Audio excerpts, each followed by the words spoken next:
guys, good morning. So day 2 ng aming Madrid trip. And today, try namin yung tuk-tuk tour dito sa Madrid. Yan. With my baby Rachel. Dito kami ngayon sa pick-up area dito sa may Four Seasons Hotel. Yan, oh. Ganda ng Four Seasons Hotel dito. Yan. Samahan nyo kami guys, ha? Bye! So you can visit some of the places, to take a few pictures, have a look around the places. And well, this is the things we're gonna do today. Sound good? Perfect. Good, perfect. Alright, I just need you to get the seatbelt fastened, please. Sure. Because if not, the police then get mad with me. If we don't want them mad. And then, well, there's a trick for the seatbelts, because sometimes they get really, really tight. Right. Wow. Oh well, so we start beside one of the cheapest hotels from the city here. Now that just kidding, no? The Four Seasons is an amazing one. Well, also you have all the galleries here in the bottom part, which are open to everyone, so they're nice to see. It's a nice place. This is all called Canalejas. This square over here. It's a nice place. So, well, and for how long are you staying in Madrid? 4 days. 4 days. Are you going somewhere else after Madrid? Barcelona. Barcelona. Great, great, great. All right. So today my job is to make you think that Madrid looks better than Barcelona. No? Yeah. I try my best. Nah, they're both nice, both nice. Different cities. You'll see when you get to Barcelona, you'll see completely different. It's okay, but I like Real Madrid than Barcelona. Oh, great, great. That's the here. Real Madrid. You're on me now. You got me now. All right, great. So, well, we're going to start now inside this area here. All this area that I'm going to show you is called Barrio de las Letras. This means the neighborhood of the letters, of the lyrics. Well, it was called like this because back in the 17th centuries, it was the golden century of the Spanish literature. So many of the famous writers from Spain, they used to live here in this area. Have you ever heard about the writer Miguel de Cervantes, the writer of the Don Quixote de la Mancha? Ah, yes. Yes, great. So, well, he was one of the writers that used to live here in this area. Ah, This is why now we call it like this, Las Letras, Las Letras. Well, as the way of entertainment back then, it was a theater. This we will see now, this building on the left side here, which is El Teatro Español. This is the Spanish theater. Well, they built the theater in the year 1583, and it's been working since then with the same name in the same place. This is what some people believe, that this could be one of the oldest theaters still standing here in the world. Teatro Español. Well, also, as every theater in the world, they believe that there's a ghost inside. No, it's not a theater without that ghost here. I think that is all worldwide, no? yeah. Well, all right, well, have you heard of these tapas that we always talk about here in Spain? Looks like we don't talk about anything else, no? Yes. Well, in case you want to try some of those tapas, I'm going to recommend you this square over here on the right side. This is all called Plaza Santa Ana, Santa Ana Square. This is a really nice square to try some of the tapas. All of the places here, all the terraces, all the bars, all of them are tapa bars. So you can try all of them. All of them are really good actually here to get a drink or a tapa. So it's a nice one. The good thing of this area here, Las Letras, is that this is a really local place, but at the same time it's also really touristic. Also here you will find bars, restaurants, libraries, shops. I mean, anything you want from the city, you can find it here. So it's a really alive neighborhood, a live place. My recommendation is to get lost around these areas. You will see the little streets like this one, colorful street, the architecture. No, there's nice streets to get lost. Okay. So that's my recommendation. Las Letras. Las Letras. Actually, we're staying nearby. Oh, you're staying here in this area? Yeah. Oh, well, this is one of the nice. I mean, at least for me, in my opinion, this is one of the nicest areas from the city. It's because this area here, you are in the middle of everything. You're 10-minute walking from Atocha, from Plaza Mayor, from Plaza del Sol, so you're kind of in the middle of everything. As I was saying, the architecture here is really nice to see, the little street, colorful streets, and then it's really alive. You'll see there's anything you want to do, party, drinking, eating, anything, you can do it here. Las Letras. Alright, so well, anyway, before I keep talking about anything else, I'm going to explain you now a little bit about the roots of the history of the city, right? So we can understand a few things. Yeah. Alright, so well, just to let you know, we have to turn back to the year 711 after Christ, because that was the year that the Moors that were in the north of Africa, they came into the country by the south, and they were trying to conquer the whole country, the whole peninsula. Well, let's say that the Muslims, they almost conquered everything. They conquered the 90% of the country, no? So that little 10%, which was left on the north, it was the Christians who could defend themselves from the Muslims. Well, the thing is that I have to say that this took the Christians a while to reconquer the peninsula back, because the Muslims were here for about 800 years. This is why Spain and the Spanish language has so many influence of the Arabs. Actually, I'm gonna ask you, have you ever heard about the city of Toledo? I heard in YouTube. Yes. Yeah, but you heard of you heard about that. Very good. Well, I was just asking about this one because Toledo is one of the two medieval cities we still have here in the country, and it used to be the capital city when the Moors were here in Spain. This is why they wanted to build a fort to defend the city of Toledo. The thing is that as the Moors came from really dry places, they were really good at finding water underneath. Yeah. This is why they found out that here under Madrid there were loads of water, which apparently the Muslims used to call that Maidas, those wells underneath, not the water. And when there were a lot of Maidas, the water underneath, they used to call it Madrid. That sound familiar? Madrid, no? Madrid, yeah. Yeah, exactly. That is the origin of the name of the city, because of the water that the Muslims found underneath the city here. So well, when they found this, they decided to build here an alcázar, which it was in a small wooden palace, a town, and walls around the town. That was the very beginning of the city. This was in the year 856 after Christ. Well, by this we could say that Madrid is the only capital city in Europe founded by the Muslim, as they were the ones that got here and found the city.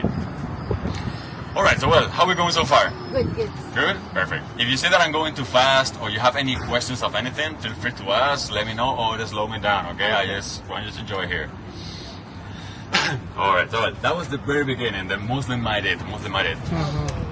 All right, so well, anyway, now that I told you this, and we're just going to go beside this square in front of us that is called Plaza Mayor. Plaza Mayor is the major square of the city. Is where, well, actually it's one of the most important squares of the city, because back in the 16th and 17th centuries, all commerce and entertainment of the city used to be done in this place, in the Plaza Mayor. So anyone who wanted to sell any type of products, or I'm just gonna give him the way. So anyone who wanted to sell any type of products or entertainment as horse riding, bullfighting, all this type of life on the streets was done in here in this square on the right side.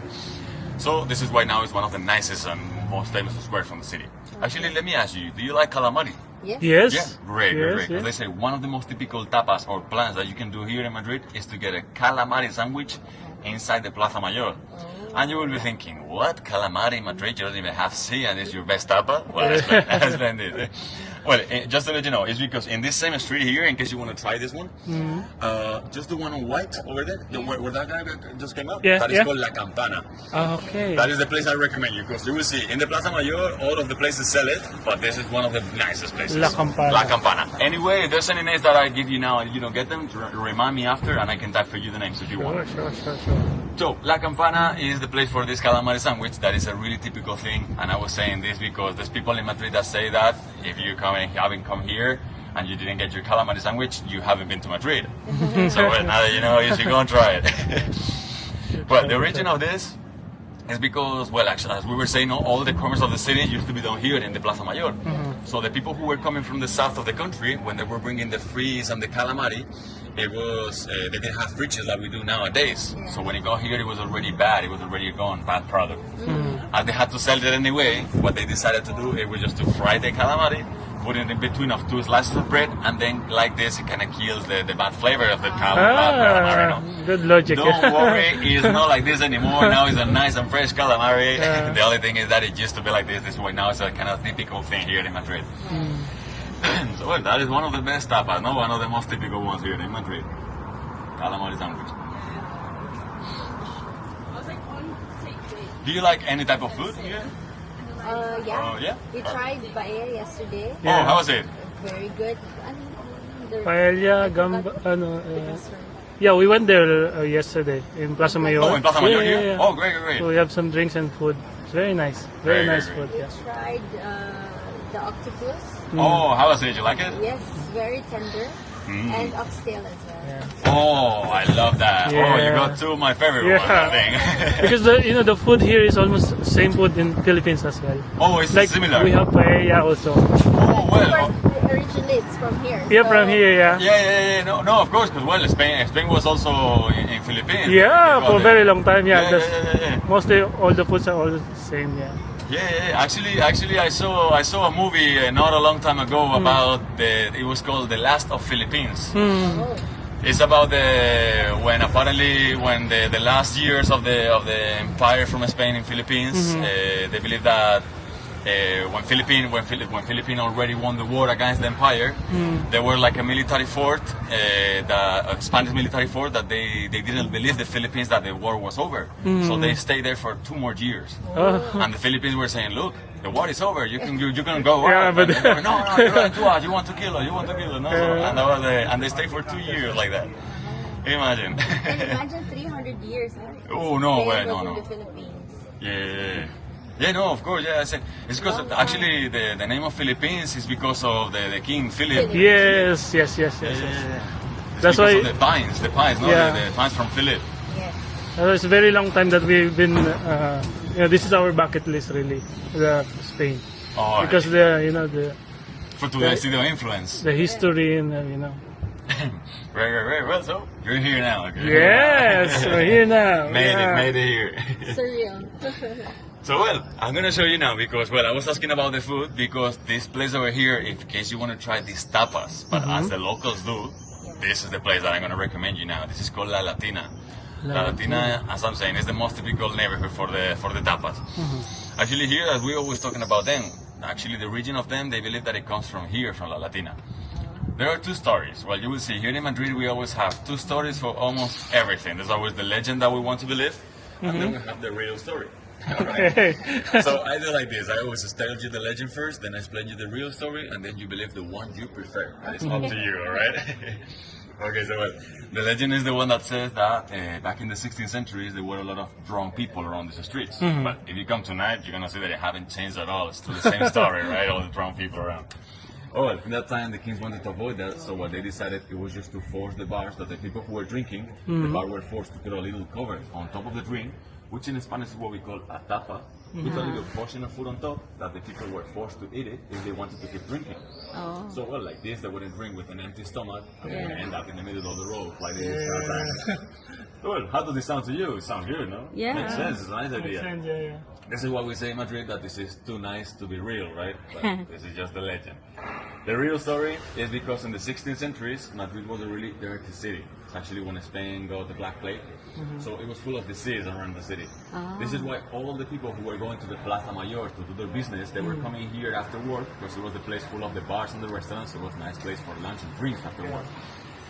The thing is that as it was full of rabbits, it was full of flies. Those flies were getting inside their drinks. And to avoid that, they started to put the covers, the tapas, just to avoid the flies to get inside the drink. Okay. Well, this was just without the food, only the cover, only the tapa. Okay. With the time, when the kings started to get the covers, they decided to ask for something more glamorous, as they were the kings. And it's when they started to give them some slices of Spanish ham on top of the covers. This is when the real story of the tapas started here in the city.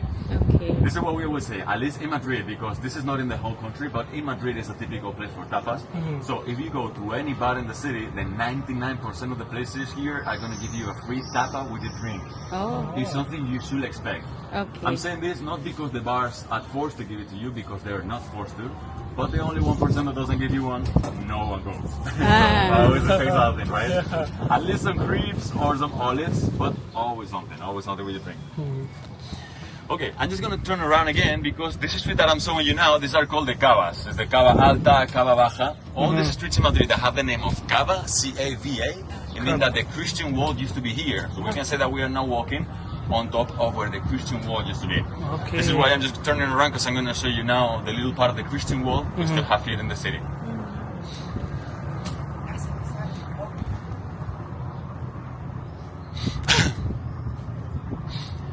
So what? How we doing? Good? Good. Perfect, great. And the weather at the moment is okay? Yes, it's yes, nice, yes. That's perfect time. Perfect weather.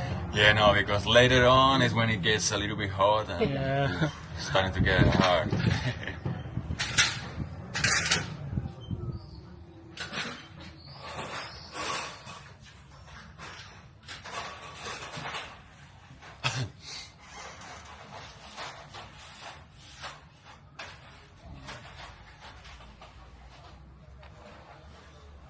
You mentioned with the bars, or the shops closes what time? In the morning?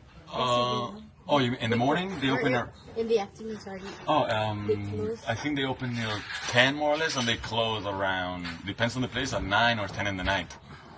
The only thing is that some of the shops here they close at lunchtime, like around 3 to 5 or 2 to 4, because they like the heat time. So Yeah. they go for lunch, they have the siesta, the nap, and they go for work. But yeah, normally here everything is open till 9, 10 in the night. How is it in Dubai? Is everything open as well till late or Till late, till very, very late. very very late as well? Like 4 a.m. Oh, 4 a.m. Yeah. Even the shops? The bar closed at 3 a.m. Like mostly shops are closed at 12. Oh wow. But bars like up to 4 a.m.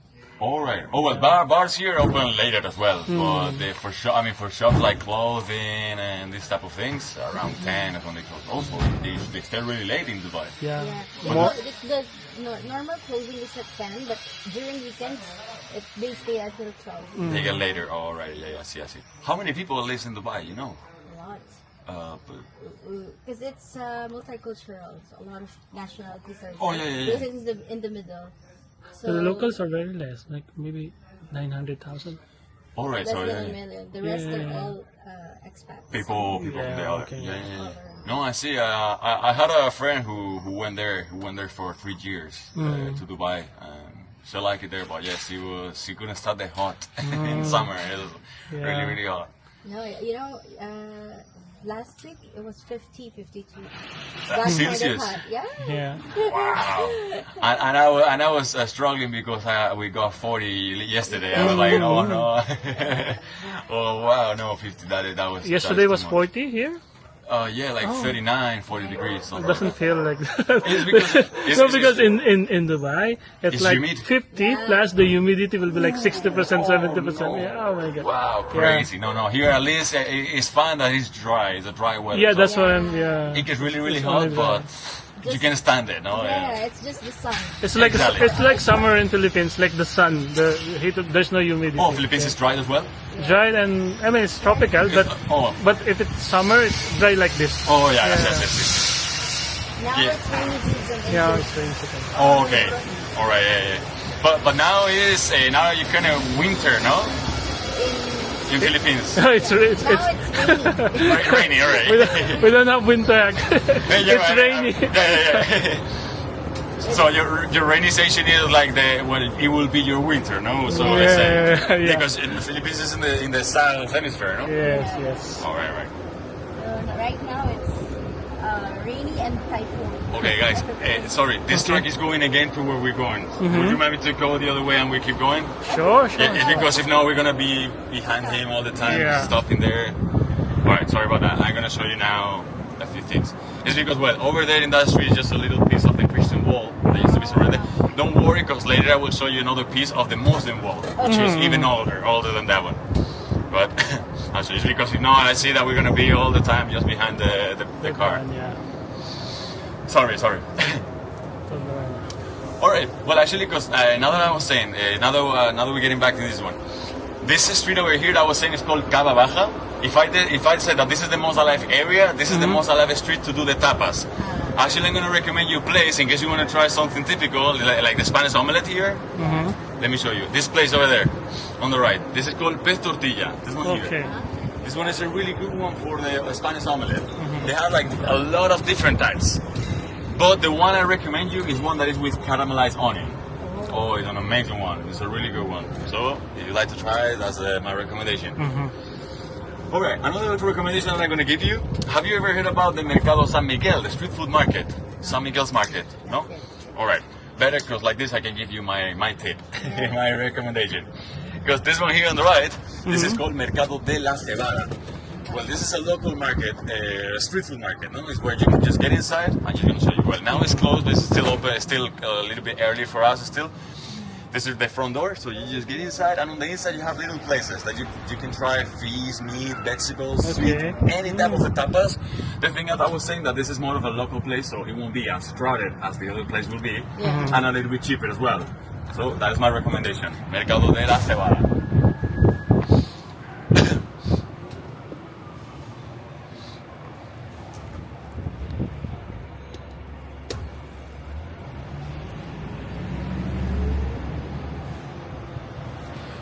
Would you be here on Sunday morning? Sunday. So you're 4 nights, this Wednesday, No. Thursday, Friday. Oh, you're leaving on Sunday. We're leaving on Oh, okay, all right, all right.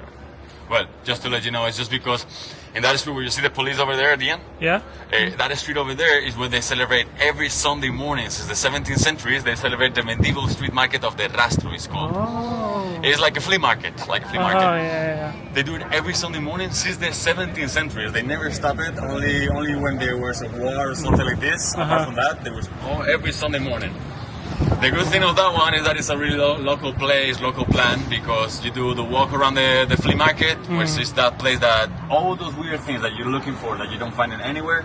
If you don't find it there, it means that it doesn't exist. That's what people say here. Okay. So the good thing of this is that after you walk up the Rastro, you end up here in La Latina, which is the nicest place for the tapas, the drink, no? So this is a really nice plan, local plan.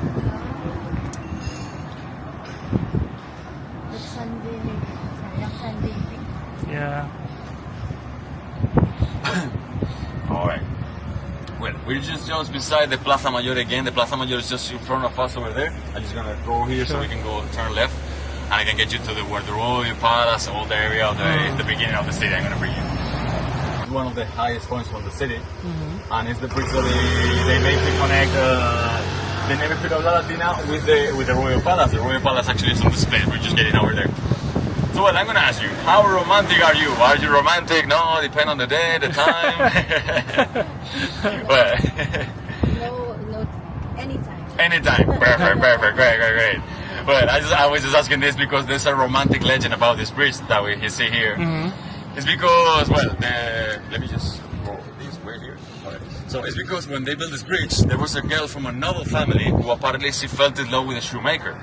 The thing is that as she was part from a noble family, her father wasn't really happy about this, so he was kind of refusing to let them marry. This is why they believe that this girl fell into depression and she came to this bridge to jump. Oh. Well, the thing is that because of those big dresses of that time, those big skirts that they used to wear, they believe that when she jumped, it acts as a parachute. So the only thing that happened to her is that she just broke her ankle, and this is why her father thought that was a miracle. Well, that's the reason why they let them marry. This is the romantic story of this bridge of the Valle de Segovia. Please don't try it at home. I don't think this bridge is that good anymore. For sure, no.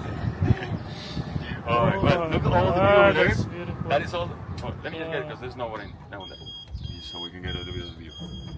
It's because all what you see over there is all the newest side of Madrid, residential areas, all the buildings over there. And the back side, the forest that you see over there on the right. Over there, that is all the forest is called Casa de Campo. Casa de Campo is the main forest from the city. It's a huge forest. It goes all from here all to the mountains. It's a huge forest. The thing of this is that back in the medieval age, it used to be the hunting place for the royal families and also holiday place.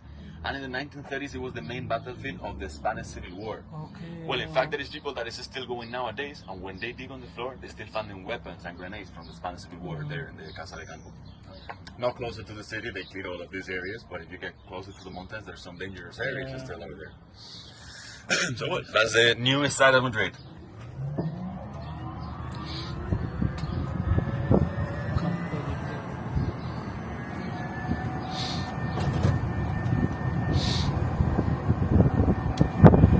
What?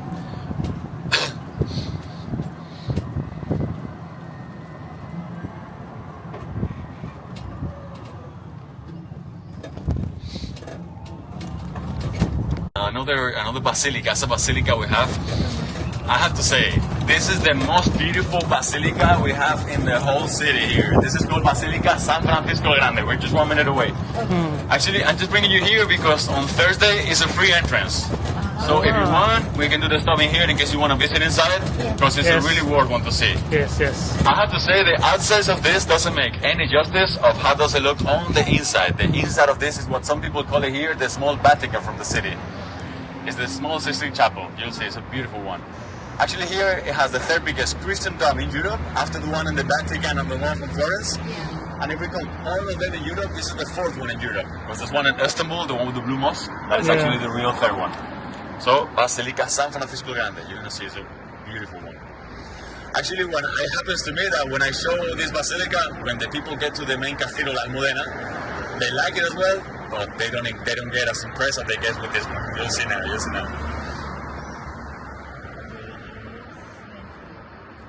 It's Wednesday? No, Thursday today. No, this is what I'm bringing you now. Perfect. Great. All right.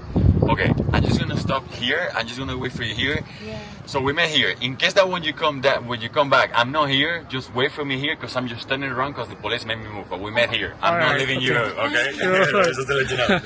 Okay. All right. So I'm just gonna show you just to get there. Just over there on this. Just get inside and on the right side is where the Okay. entrance is. All right. Perfect. So let me just say like 10, 15 minutes. Yeah. Perfect. Great. Sure. I'll wait for you here. Thank you.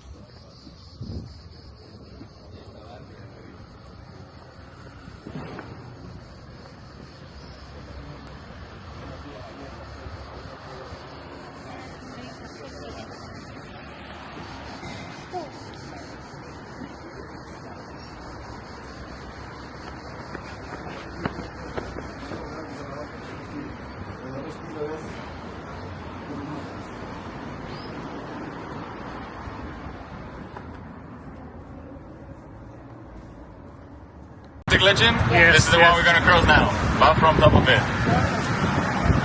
Don't jump. Yeah. Please don't. Don't jump, don't jump. Don't try it. You see, actually here on the left side, you're gonna see all the view from the forest, the Casa de Campo over there.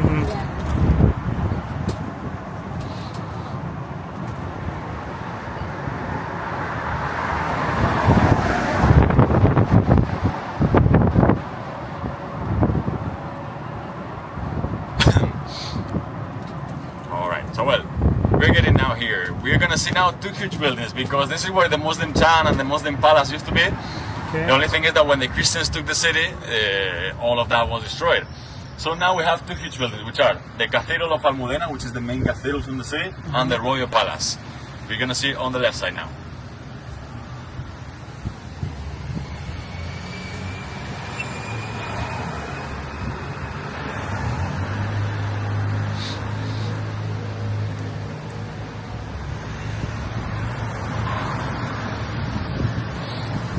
Okay, so this one here, the first one, this is la Catedral, the Cathedral of Almudena, Almudena's Cathedral. Well, this cathedral here is what some people believe that it could be one of the newest cathedrals in the world because they started to build it in the year 1883, but they didn't finish it till the year 1993. Oh. So it took 110 years to build the cathedral here. Well, when you get to Barcelona, you're gonna go to the Sagrada Familia, and Yeah. you're gonna see that they haven't even finished yet. So Exactly. you're gonna think, what's going on with these people? No, they're taking ages for everything. Well, because of this one is because of the civil war that it took so long. Yeah. Also because of it, you will see that it has three different styles, the cathedral over here. Neoclassic, Neo-Gothic, and Neo-Romantic. There's the three different trends that we're going along the history, so you can appreciate those in the cathedral. The cathedral is free, so you can access anytime. It's a free entrance. Alright, so well, and now I'm just going to explain you a little bit about the palace. The only thing, I'm just going to turn around here, but we're going to get back, so we're going to see now again.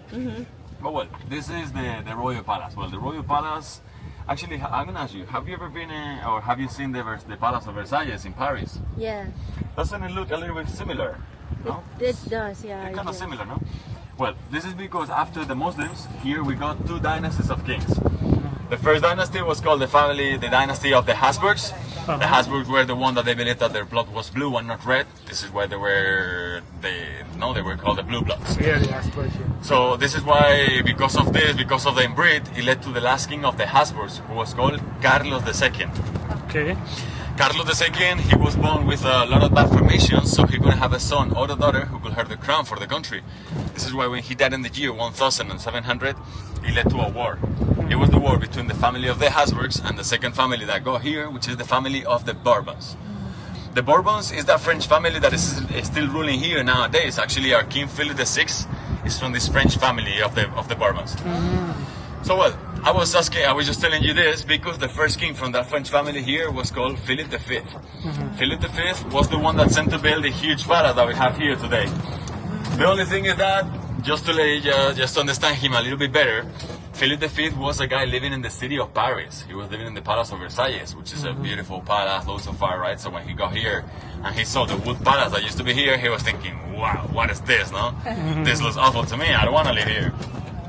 This is why we believe that in the year 1734, he sent to burn the Alcázar that used to be there. Why do we believe that he burned it? Well, we believe this because 1 month before it was burned, they took away all the masterpieces, all the things from value, and boom, 1 month after, the Alcázar was burned. Suspicious, no? This is why we believe that in the year 1735, the next year, is when he took advantage and sent to build this palace over here. The thing is that he wanted to get the biggest palace in the world. To do that, he asked the Italian architect Sacchetti to build this biggest palace in the world. The thing is that Sacchetti wasn't able to build the biggest in the world. He built the biggest in Europe, at least in that moment. This is why Philip V, who was a really nice and friendly guy, nah, just kidding, he was a completely opposite, no, selfish man. He didn't want anyone to have a bigger palace than his. He forced Sacchetti not to build anything bigger than the palace over here. Of course, Sacchetti, as a good architect, he refused to do this. And because of it, Philip V sent him to take his eyes and his stones away. So like this, he couldn't build anything bigger than the palace that we have here today. So you see what I was saying, no? What a friendly guy, no? Nice guy. Well, now the palace here is not the biggest in Europe anymore. Now this is the second one in Europe. The biggest one is in Romania. It's because of the dictator that got there recently. It was called Ceausescu. Well, that was the biggest one. This is the second one in Europe. Well, if you see how big it is, could you guess how many rooms do you think it has on the inside? Any guess, any guess? 100? Way more, way more. Way more? Way more. 400. Even more than 400. 800. Even more than 800. There are 3,428 rooms inside this huge palace over here. My God. Why so many rooms, right? Yeah. Well, just to show off. This is how the kings were in that time, just trying to say, no, we have the biggest palace in the world, we are the most important people in the world, no? So this is why they wanted, just to show off. This is why 3,000 rooms on the inside. Huge, right?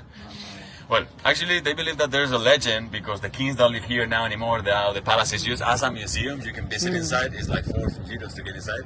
It's really worth it. It is really worth it. It's really nice. The thing is that the legend says that because of those 3,000 rooms that they have on the inside, they believe that the kitchen was so far away from the dining room. So every time the kings asked for a hot soup, when he got to the table, It's already cold. it was cold. This is why the kings were saying, no, this is not for us. So instead of just putting the kitchen closer, no, we are the kings. We build another palace. That was what they were thinking, no? So this is why they moved to the other place. Alright, so that is the entrance to the cathedral in case you want to visit inside. And well, the right side that we saw is the Neoclassic. I'm going to show you now the back side where we're going to see the Neo-Gothic. And on the inside is where you can appreciate that Neo-Gothic, Neo-Romantic style. Alright, well the picture that you see here, this is the entrance to the crypt. The crypt is also free. I'm going to show you now the entrance over there on the right side. Is well, you can see all those type of arches, the Neo-Romantic style, so it's really worth it. It's really nice to see.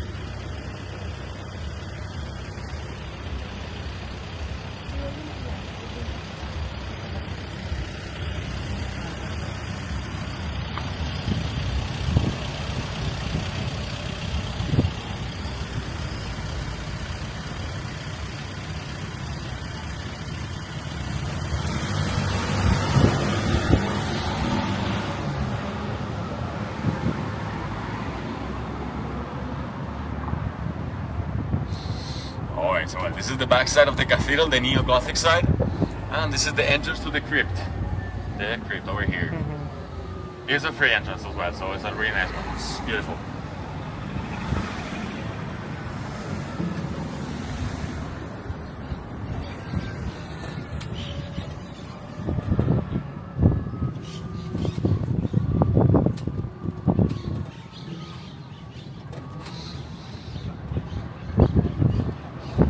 Okay, right. I'm going to show you now this park over here on the left. Let me show you.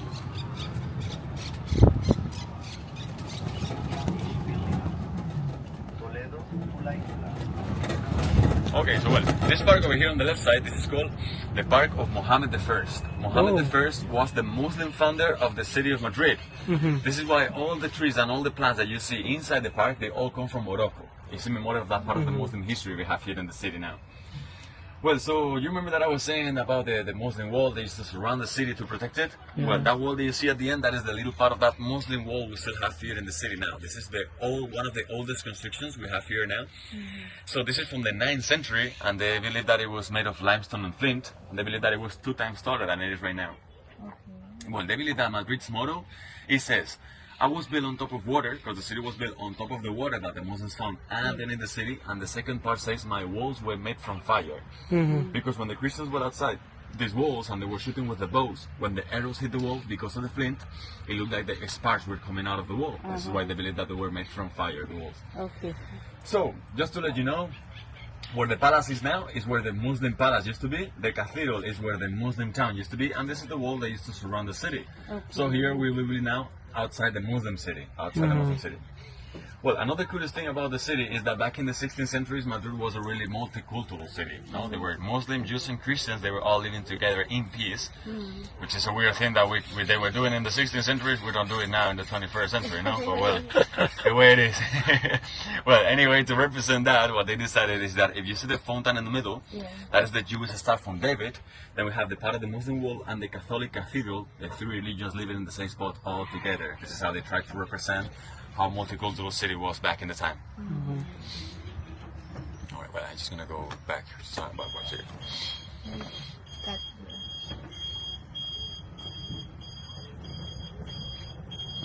All right. Okay, so well, I'm gonna bring you now to another park. It's called El Templo de Devot.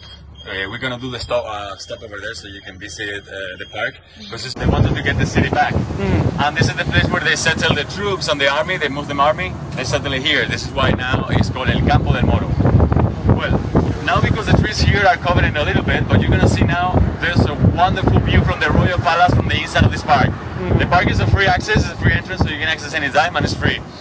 So it's a really nice one. Actually, I'm gonna show you, because where you see the gate over there, that is what I want you to look on the right side. It's just gonna be 1 second where we're gonna be able to see the view, but you're gonna see it's a wonderful view. Look at that. Yeah. Look at that one, right? It's a nice one. it's like in cinema. Exactly, no? It's like the whole view, it's like a movie. yeah. So no, it's a really nice one. Campo del Moro. So I would recommend you to go and visit. It's a nice one. Alright, this gate over here on the left side, this is called Puerta de San Vicente's gate. Well, when we were talking about that wall that used to be surrounding the city, the wall used to have 7 different gates that were the entrance to the city, no? To go in or outside. It was one of them. The only thing is that this is not an original one, this is a replica of what it used to be, the one from the north. Puerta San Vicente. So well, the gates used to be open during the days, they closed them at night. And then also there were always guards on the sides protecting the city to get inside or outside.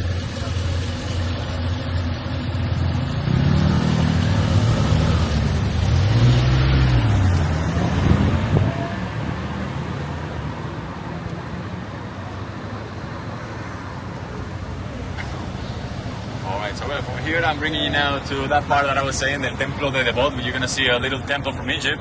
We had like 5-10 minutes till we get there.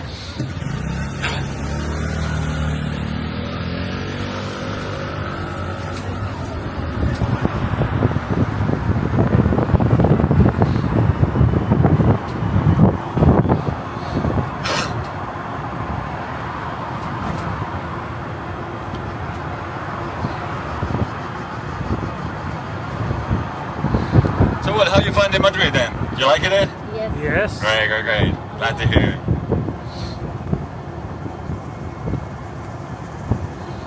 So you will see, because in this part, the view that I'm insisting now that is a nice view, is because you're gonna see the Royal Palace, the Cathedral of Almudena, and all the Casa de Campo, but from top of a hill. So you're gonna get a nice view. You're gonna be able to realize the amount of the 3,000 rooms that they have on the inside of the palace. Yeah. You're gonna be able to appreciate it, because when we're really close to it, it doesn't look like, right? Yes. You will see now. You will see how actually big it is.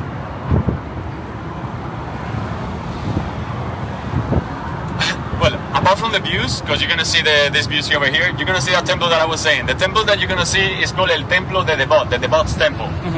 It's a temple that the Egyptians gave us as a gift in the year 1968.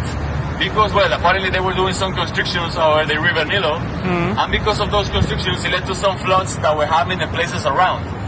This is why, as they needed help from some of the countries, Spain was one of them countries, and this is why they gave us the temple here. This temple that you're gonna see is from the 2nd century before Christ. And it's exactly as it used to look like back in Egypt, because they built it stone by stone. So it's exactly the same as it used to look like back there in Egypt.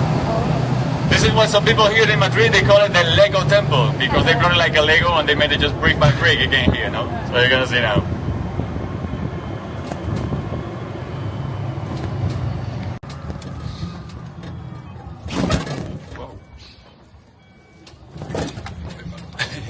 Oh, there's a hard step. Okay. All right. Just gonna do the quick stop over here so you can do.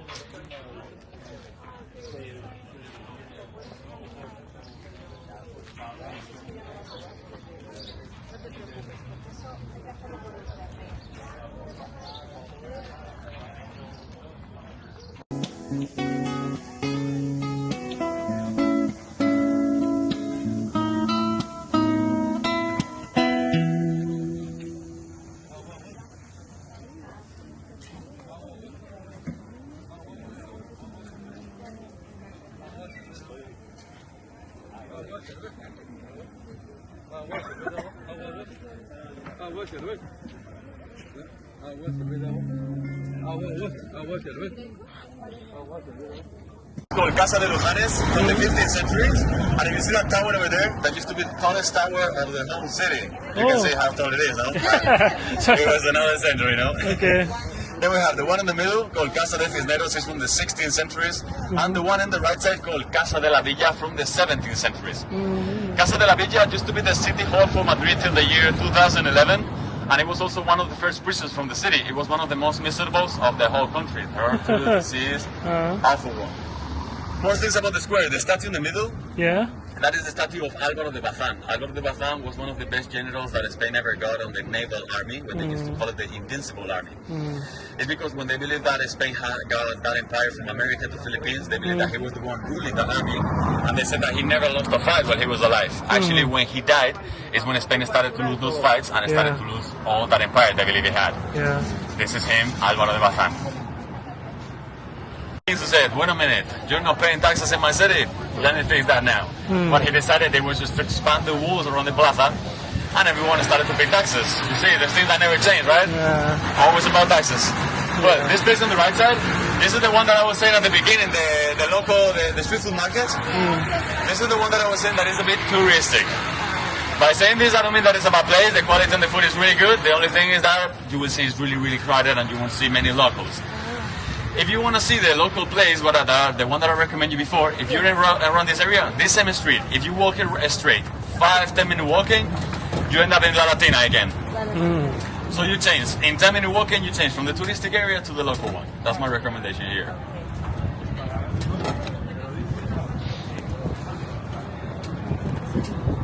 Alright, well, I'm going to show you now. This restaurant on the left, this is called Restaurante Botín. This is the oldest restaurant in the world. We will come here later.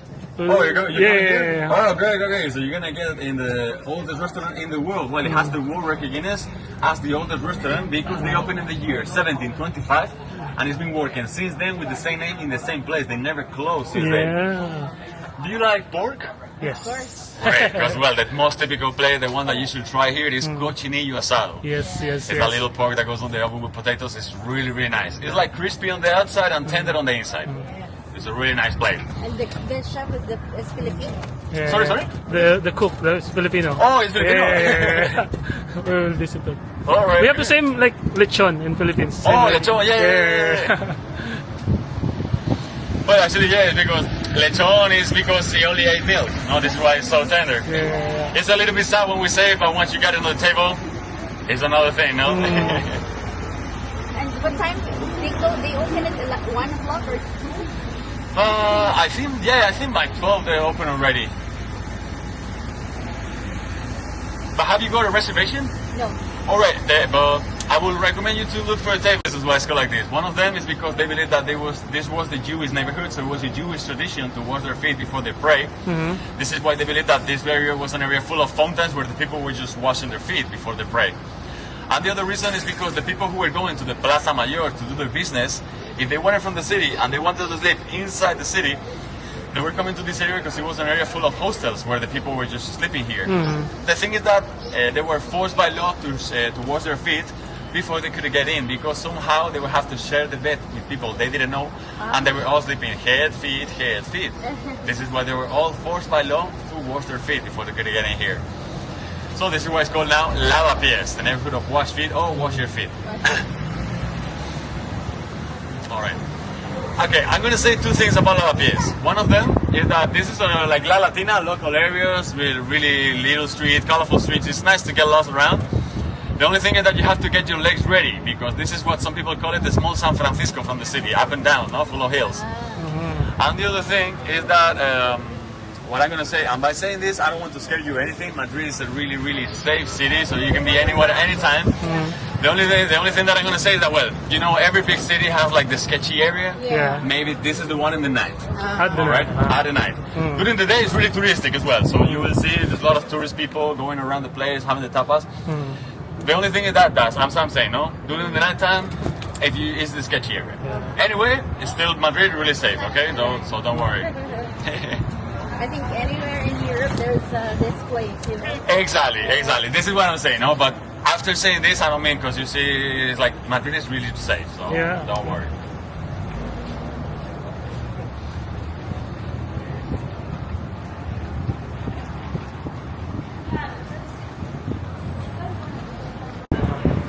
This is a nice one actually. In case you have time when you go to Barcelona, I would recommend you to have a look around the place because the station is nice to see. Also, they have a little botanic garden on the inside, which is a nice thing. In 5 to minutes, you will have seen everything already, but it's a nice one.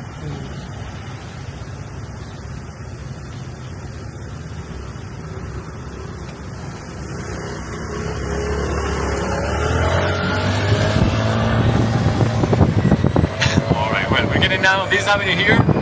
This is the longest avenue from the whole city. This is the one that crosses the city from south where we are at the moment, over straight to north. In the south, well, the south is this one, and the north is where you can find the business area of the city, or the financial area. Well, in the train station, there's a small botanic garden, but if you want to see the botanic gardens, these are the ones on the right side now.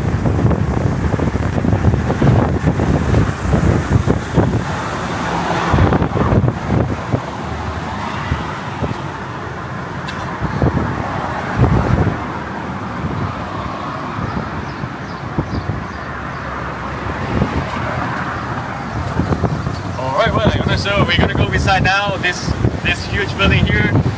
This is the El Museo del Prado, the Prado Museum. This is one of the most important and biggest museums in Europe. This is for classic art. And the most represented artist, Diego de Velázquez. This is where I have the statue within the middle. In case you want to visit inside, everything on the inside is gonna take a while. They have around 5,000 paintings, 2,000 masterpieces, and about 700 statues. It is a huge museum, but it's really worth it. If you like classic art, it's a really nice one. In case you like to visit inside, from Tuesday to Sunday, from 6 to 8, they have a free entrance if you want to access for free. The only thing is that if you want to go, I would recommend you to go with an hour time because the lines get really, really big. It's a recommendation. 6 p.m.? 6 to 8. 6 to 8.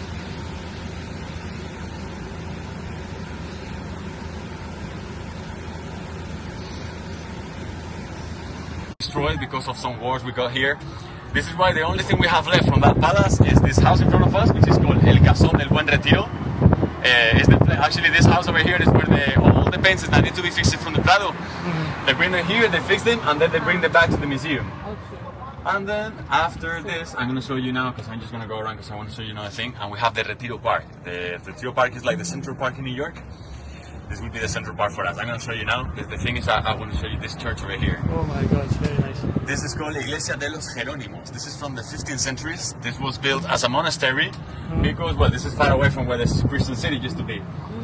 This is the place where the kings used to get married and heir the crown for the country. This one here, Iglesia de los Jerónimos, 15th centuries.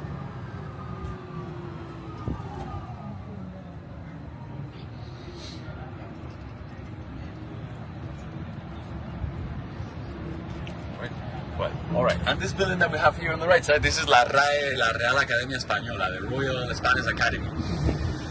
This is where all the Spanish words that go on the dictionary, they have to accept them here, approve them, and then they put them in the dictionary. So this is where we could say that this is the people who decide how Spanish language is speak, no? It's taught.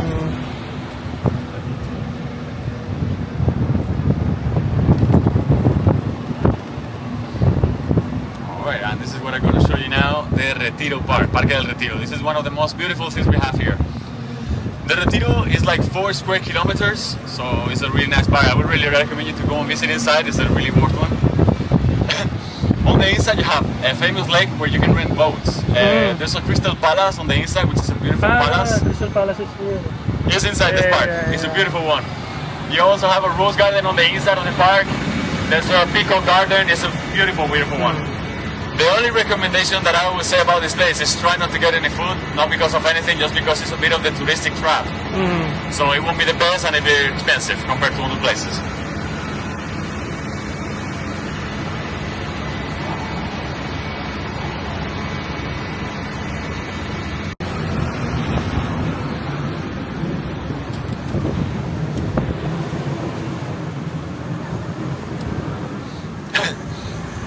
Right, so this is all the park here. Well, actually, El Retiro, it was a hunting place. It was a hunting place for the royal families. Because when the royal families had the palace over here in this area, this was kind of like the forest on the limit. So this is where they were coming to hunt boars, deers, this type of animals. This is where they were hunting on this park. It was all closed till the year 1862. In that year is when the Queen Elizabeth II, she decided to open the doors to everyone else. And this is where we can have a nice walk around the park here.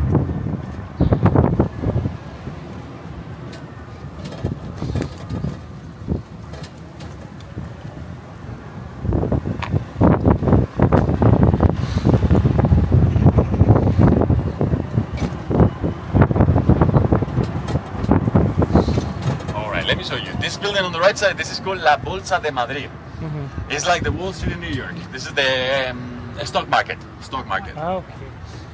Well, actually here in Madrid, we divide the city in two parts. We call it the west side is what we call the Habsburgs, and the east side, which is this side over here, is what we call the Bourbon side. Okay. So, well, it's because here we call it like this because when the French family of the Bourbons go here to Madrid, they thought that Madrid looked awful when they arrived. This is why they wanted to bring their French style to the city.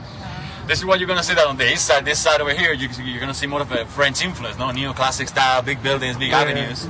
This is the thing we say here. This is why in Madrid, there's people that they have a joke. We say that the west side is Madrid, and this side is Paris. Paris, yeah. Right? Can you feel the difference between both sides? This is more like more open, no? Yeah, here's more bigger buildings, yeah. Right? Yeah. I'm going to ask you, have you seen a Netflix show? It's called Money Heist, La Casa de Papel. Yes. I was thinking about that. This is the bank. That is the bank. The third and fourth season, this is the bank here on the left side now. So well, great. Now that I know that you've seen the show, it's because in the show they explain that if someone ever tries to rob the bank, the room where the gun is hidden will get full of water. Well, apparently that is true. It's a system of defense they have, and all the water that goes to that room, it comes from this fountain here in front of us, which is called Fuente de Cibeles. So this is what we say. If you anytime see this fountain dry, someone is robbing the bank. Oh, you never say it right. Well, also, so we have Bank of Spain, the Fontan de Cibeles, and this building on the right side. This is the actual city hall. Do you remember we saw the other one before? This is the actual now. In case you like, you can get inside the city hall, and if you pay €2, they let you go up to the rooftop where you get a bar and you get a drink and a tapa and a nice view from this side. So it's a really nice one. It's a beautiful building, the city hall. Also, you told me you're from the Real Madrid, no? You like more Real Madrid? Yeah. All right, this is the square where the Real Madrid celebrate their wins. Anytime they win, this is the place. So they close the whole square over here, and everyone just start jumping inside the fountain. It gets mad in here. It gets crazy. It's a really, really nice one. That's a nice avenue. This is where we're in, you know?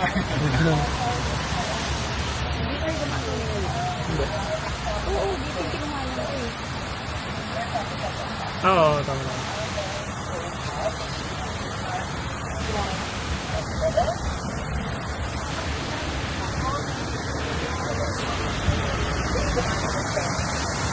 Can you recognize it? Yeah. It's the third and fourth season, also, not the first one, the third and fourth.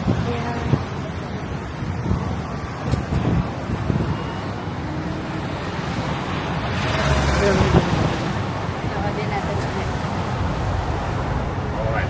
Well, also, you're gonna see the street that goes over there on the right side, that is called the Gran Via. Gran Via Street is one of the most iconic or emblematic streets of the city. This is what some people call it the Broadway from Madrid. This is where half of the musicals, half of the theaters, they're located inside the street here. In case you like walking, do you measure in miles or kilometers? Kilometers. Kilometer, alright. Yeah. So this is like a kilometer and a half, more or less, let's say. It can be done walking. There's many terraces on the way where you can get a drink or a tapa. So it's a nice street. Also, at the very, very end of this street, you will end up in the Plaza de España, and there's a hotel over there. It's called the Riu Hotel, R-I-U. They have a rooftop on top. It's a 360 rooftop view where you get to see the whole city from up there. It's Rio. one of the nicest views. Rio. Riu Hotel. Rio Hotel. If you get before 5 p.m., it was like 5 euros. It's now it's like 10 euros. But I think it's really, really worth it. It's the best view from the whole city. You get to see the whole city up there. Also, they put some chill music. You can get a drink, and they have like the sofas where you can lay down. And they also have the floor that you can see under your feet, the crystal floor. In case you're afraid of heights, you don't have to go through it. You can just go the other side, but you have it over there. It's a nice one, the Riu Hotel.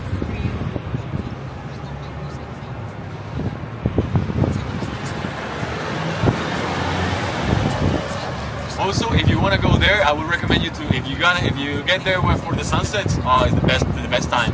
Sunsets here are around 10:30 in the night. Late, right? Oh, so Yesterday it was like it's already night, but it's still the day. day. I know. It gets down later here. So 10:30, if you want to get the sunsets in the Riu Hotel, that's the best one. If not, if you want to get for free, the Temple of the Boat also is in the west side, so you also get a really nice sunset over there. Alright, we're almost getting here where we started the tour, but now, the last thing that I want to show you is that the square that we have at the very end of this street, if you keep going on straight, you will end up in Plaza del Sol. Plaza del Sol, which means the square of sun. It was called like this because this used to be the limit of the east side of the city. So the first light of the sun that used to go inside the city used to go through the gate that used to be located here.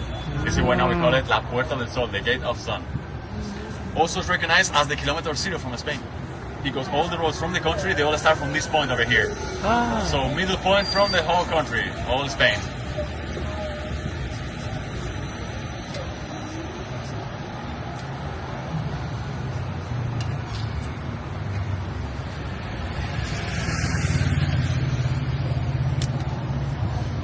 Alright, well, and here we're getting now where everything started. So well, I hope you enjoyed the tour, learn a bit of the history, well, and enjoy the rest of the stay here in Spain.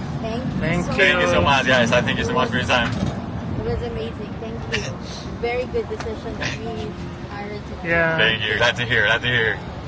Di ba?